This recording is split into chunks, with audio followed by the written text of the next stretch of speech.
Welcome to Vivi's Vegan Venue. I'm so glad you came in spite of the rain that we have tonight. And anyway, when I was thinking with the Memorial Weekend coming up, you think of burgers on the grill. Yeah. So tonight we're going to do a burger, a vegan burger, a plant-based burger. You would not believe how awesome it is. In fact, all my family, many of them are meat eaters. They love these patties. And then, I want to start these programs with a positive thought. And, there's so much negativity in our world right now. And in the Proverbs in the Bible, there's a lot of positive thoughts. Well, we're going to start just a little bit negative, but I don't know if you remember King David. He really kind of messed up his life. He messed around with Bathsheba, he gets her pregnant, kills her husband, and his life is just really a mess. So anyway, there's a text in Psalms 31:10 when David's in the midst of all this. He says, "For my life is spent with grief and my years with sighing. My strength fails because of my sin and my bones waste away." That's what I want to focus on here. Healthiness. Did you realize that when we're negative, when we're in stress, it puts our body in a more acidic state and it affects our bones and contributes towards osteoporosis? Isn't that interesting? And if you flip over to Proverbs 16:24, here's the counterpart, the leave on a positive note. Pleasant words are like a honeycomb, sweetness to the soul and health to the bones. Isn't that something? Way back then, it was being referenced how our disposition, how our state of are we happy or sad, it's going to be affecting our health and the health of our bones.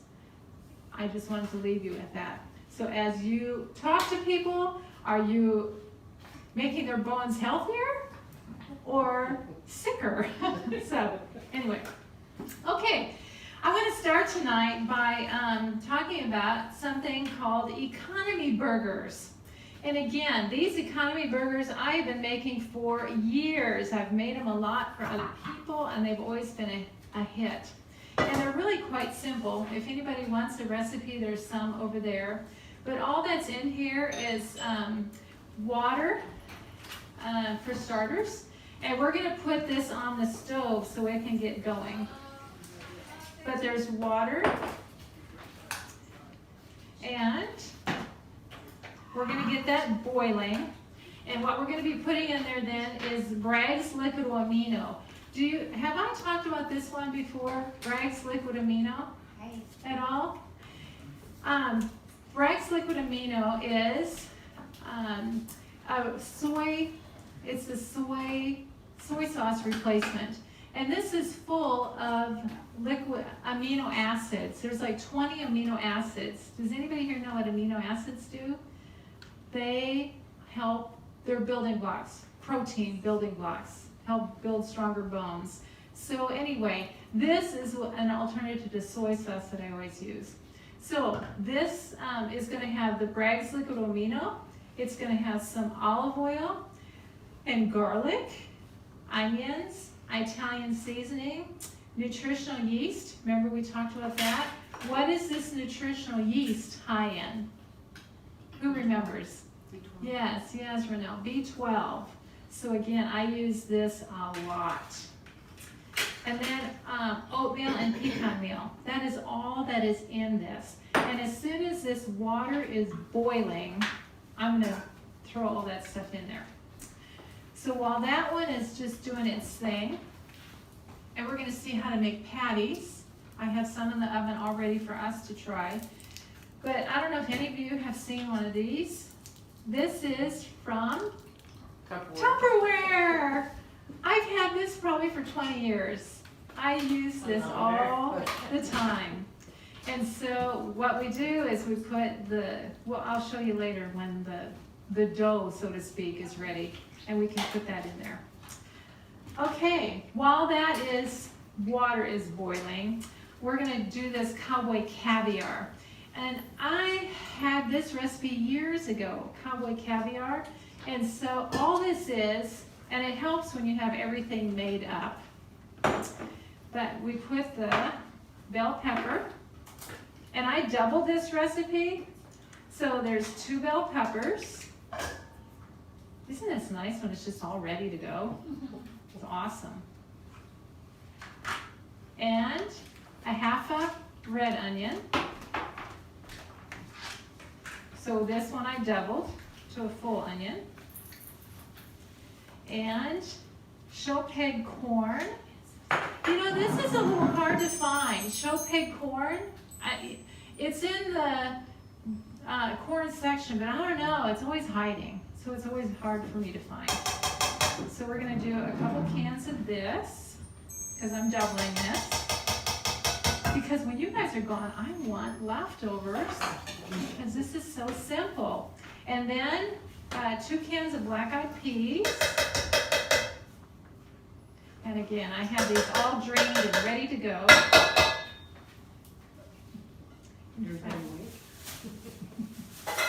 Don't you wish it would always be that way? And then, okay, it says a tablespoon of fat-free Italian dressing. Okay, I am generous with this, so we're going to do that. And then it has cilantro, and some tomatoes. That is all there is to this recipe. And considering you're in the front row, would you mind mixing that? Okay, so while this one is going, wasn't that easy? It's just dump, dump, dump. Put all that together and there you go. Okay, so for this one, now that the water is boiling,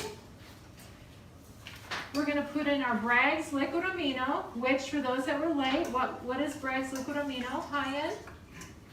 Amino acids. Amino acids. The building block. The building blocks for the protein, exactly. And we're going to put in 1/4 cup of olive oil. And the garlic. And again, I always like using fresh.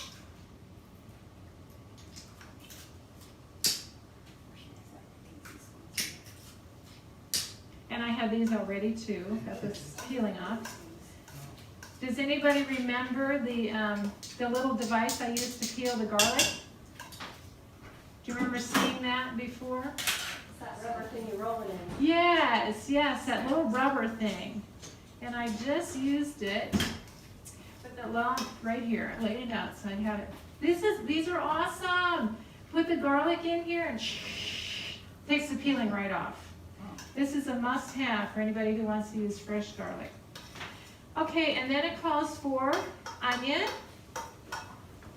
1 onion, so I have this one all ready to go. Yeah, I use a lot of onion. Onions and garlic are high in what kind of properties? Have we talked about that? They're good antibiotics. They're natural antibiotics, onion and garlic. And then this calls for, it says 1/4 teaspoon Italian seasoning.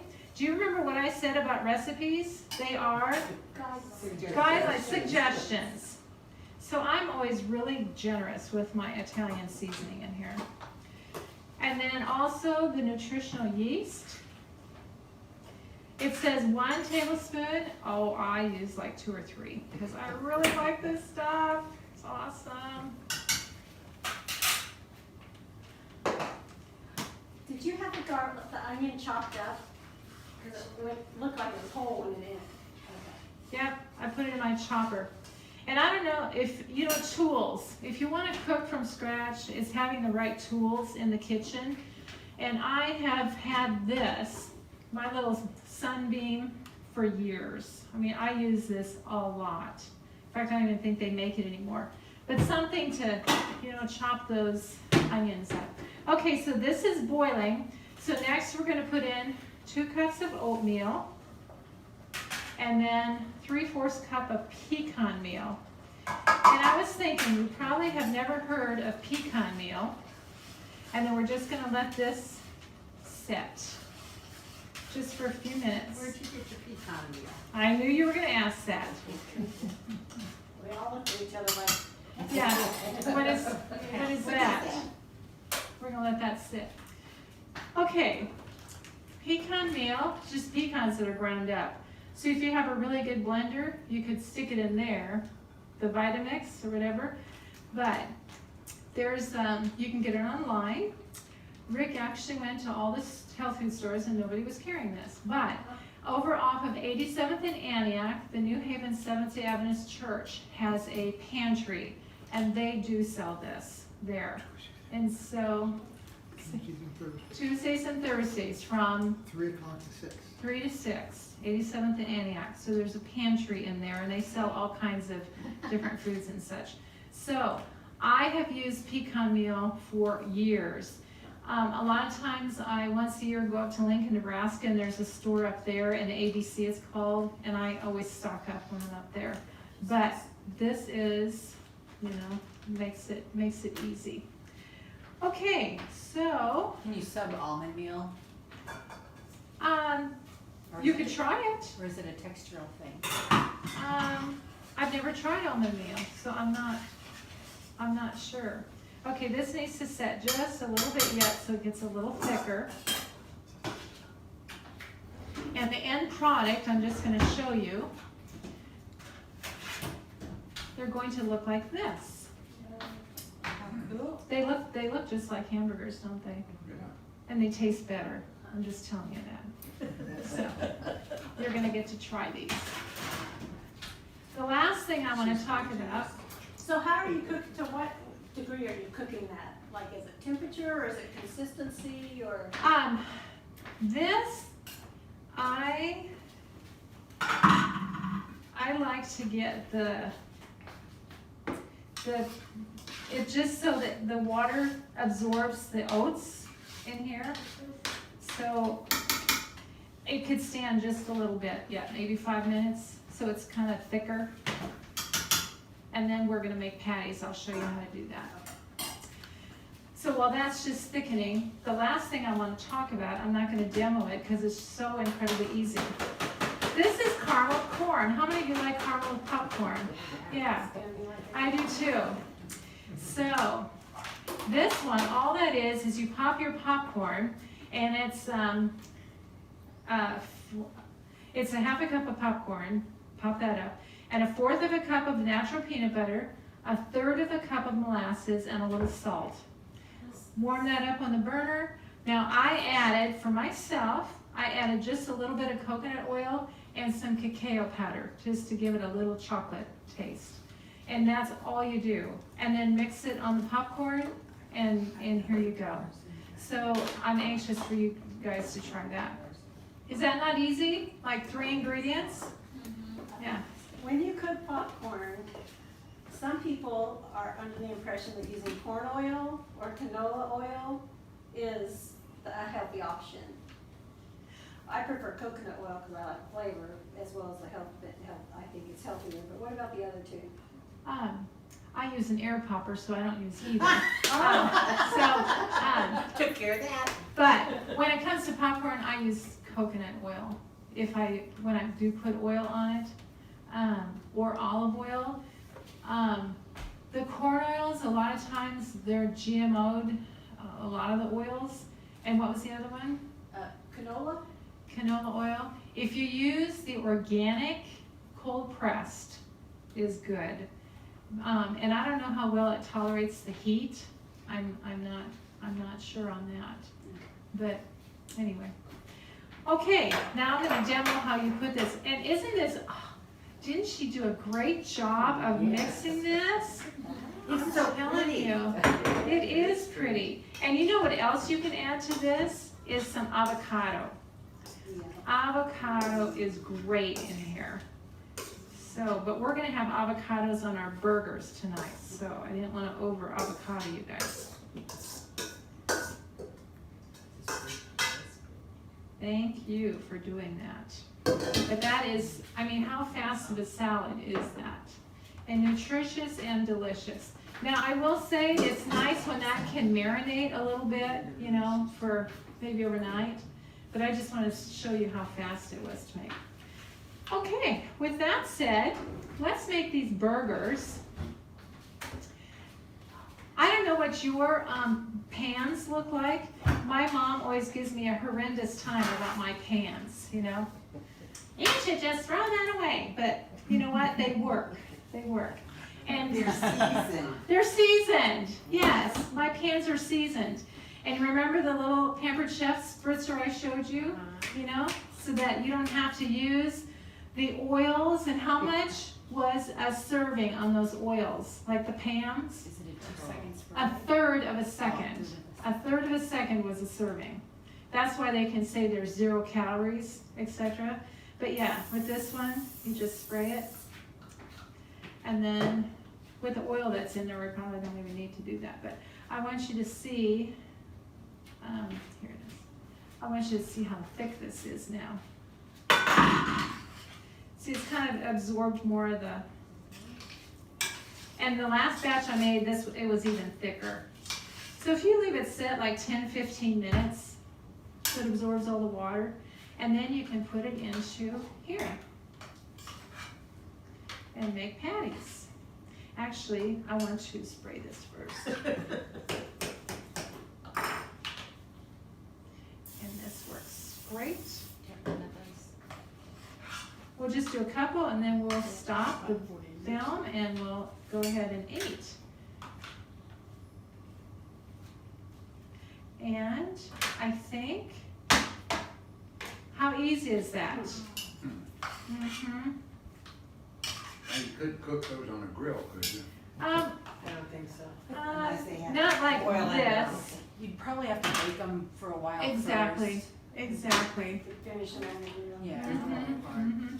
Miss Deborah, did you still have a thought for composting for us to close with? Oh, so. So come on, did you? I have a little display. Yes, please. Miss Deborah lives down the street and she is in the extension office. And she said, can I share about composting? I said, of course, of course. Don't Any use the questions? salads. Any questions on the burgers? I'm telling you, this is the way to go. They're awesome. And show us, Miss Deborah, what we can learn from you tonight. This is a little kit, and I haven't looked at it in over a year. So everybody take a bag or two, it's hands-on, pass this stuff out. You can have some. So when we compost, a natural way it's a natural way of returning plant and animal matter to the soil in the form of humus. And so you want to select your site. We all like to use our kitchen scraps in compost, but you can't just, to make compost, you can't just put it outside in a bowl.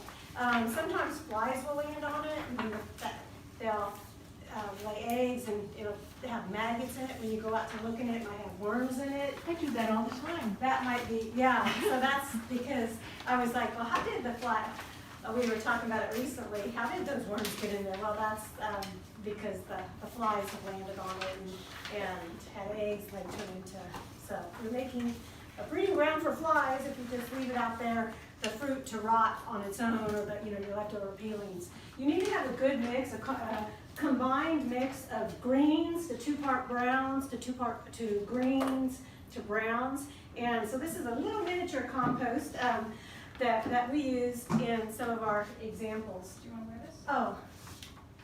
So if you have a little area outside that you can select to build your compost, in the end, you'll end up with some really nice humus to put into your garden. Or you can get one of the little containers that you can buy now at the store and mix. If you're making it outside, you can make it directly on the ground and just build up a little fence, or have a little pile if you can just, aren't worried about animals getting into it. Being on the ground has advantages because there's little organisms in the ground that will work their way up and help to compost the stuff even faster. But when you compost, you can make your materials for your bin out of wooden pallets, cement blocks, chicken wire, even a snow fence. And so you want to have your browns. As browns are a source of carbon. The browns are like dried leaves, wood chips, straw. Even though this is kind of whitish, it would be considered a brown. It's shredded newspapers, sawdust, and straw. So your browns and then your greens are a source of nitrogen. So it's a matter of combining the right levels of nitrogens and carbons. So what you want to have again is your greens and then 2 parts browns, your greens and then 2 parts brown in order to make the appropriate mix of carbon and nitrogen that turn into the lovely humus that you want to have put in your gardens. So what we'd like to do, does everybody have a bag with something? Let's go ahead and build our compost pile. Let's pretend that this is already on a bed of soil. So what would we add next would be green. Who has something green they can add to our compost mix? Jump right. When you're saying that, are you talking about cut grass? Cut grass, oh yeah, so greens, grass clippings, garden plants, your leftover kitchen scraps. It's important not to put any meat products, no animal products, no fat products into your compost. Also be a little cautious with onions. I know we use a lot of onions here, but onion peels, too many of those can kind of throw the mix off, and as well as too much citrus. So citrus is great to grind up in your garbage disposal though, and also you can use citrus peels for a lot of other stuff in your kitchen, so we shouldn't be throwing too much of that stuff away. Anyway, onion peels is another question. But so grass clippings, garden plants, most of your kitchen waste, again, don't put any oil products or fat products in there. So start off with a layer of soil. Let's pretend we have that in there. Let's put in a layer of green. Who has green? Grass clippings or such. Leave it in the bag. We'll just toss it in. Yeah, we'll just toss it in She's like gonna that. run it all. There we go. There you go. And then, so once we get it all in, when we add stuff after we've added a layer of the 2 browns, who has browns? Let's get 2 browns up here. Come on up, throw it in the bin, throw it in your compost. There we go. And then it's important that we add water to it. We have to, we don't want to make it soupy, but we do need to keep our compost moist so that it's decomposing. It's like about as wet as a moist sponge. And that will help in a few months you'll have some nice lovely humus that you can go out and throw into your garden in a nice way. So who has greens? Anybody else have green? Vivian, you want to put some green in your compost? I will. That's all your kitchen scraps going in there. Okay. There you go. Now who has 2 browns? We need browns? You got brown? You have a brown? Bring it on up here. Throw it in. Oh, he's special. There we go. And then don't forget to water it. Because what kind of texture do we want? Soupy. Nope. Like a moist sponge. Just a moist sponge. Yep. Okay, and then we finish off with some more greens, another layer of greens, and then 2 more layers of browns. That's your dried up stuff, your dead stuff there, greens, and then water it, and in a few months you have compost. That's it. Wow. Easy peasy. Thank you for sharing. Thank you. Okay. I could never do that. Why not? I'm colorblind. Okay, well, thank you again for joining us at Vivi's Vegan Venue, and we will see you back next month. Bye. Bye.